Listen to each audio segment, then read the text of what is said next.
Lok Sabha speaker के चुनाव को लेकर बीजेपी एक्टिव है, तो वहीं विपक्ष ने एनडीए के घटक टीडीपी को कैंडिडेट उतारने की स्थिति में समर्थन का ऑफर दे दिया है। टीडीपी के ऑफर को देखकर क्या विपक्ष स्पीकर चुनाव में बीजेपी को उलझा पाएगा? जानिए लोकसभा का नंबर गेम क्या है।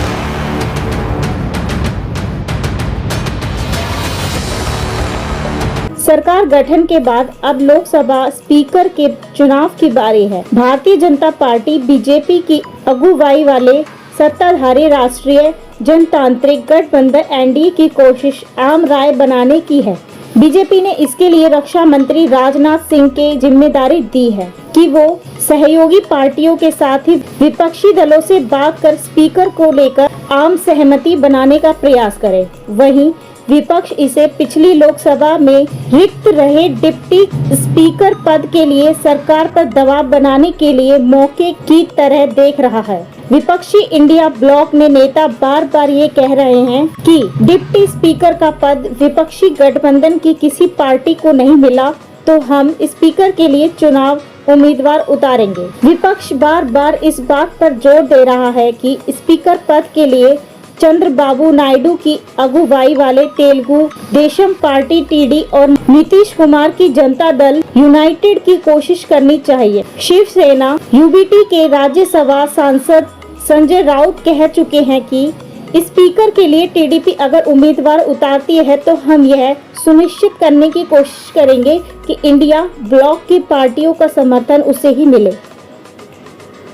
अब सवाल ये उठ रहे हैं कि स्पीकर चुनाव के लिए टीडीपी इंडिया ब्लॉक के ऑफर से क्या बीजेपी का गणित उलझेगा? स्पीकर चुनाव में विपक्ष के लिए कितनी संभावनाएं हैं और लोकसभा का नंबर गेम क्या है?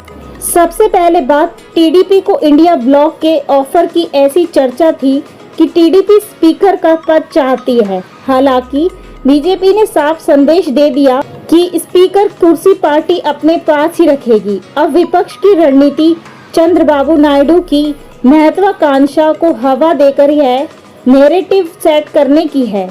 एनडीए ने सरकार बनते ही फूट शुरू हो गई। चंद्रबाबू टीडीपी और नीतीश कुमार की जेडीयू इन चुनावों में किंग मेकर बनकर उभरे विपक्षी पार्टियों को शायद यह लगता है कि नायडू छिटक आए तो मोदी सरकार 3.0 का संख्या बल 293 से घटकर 277 पर आ जाएगा, जो बहुमत के लिए जरूरी है। 275 से महज 5 अधिक है। लोकसभा स्पीकर के चुनाव के विपक्षी गठबंधन को भी पता है कि उसके लिए कितनी संभावनाएं हैं। विपक्ष की मंशा मजबूती का संदेश देने की विपक्ष बार बार डिप्टी स्पीकर का पद किसी विपक्षी पार्टी को देने की मांग कर रहा है। लोकसभा में यह परंपरा भी रही है कि स्पीकर की पोस्ट सत्ताधारी दल या गठबंधन के पास ही रहे, तो वहीं डिप्टी स्पीकर की कुर्सी विपक्षी पार्टी या विपक्षी गठबंधनों के हिस्से में आ जाता है।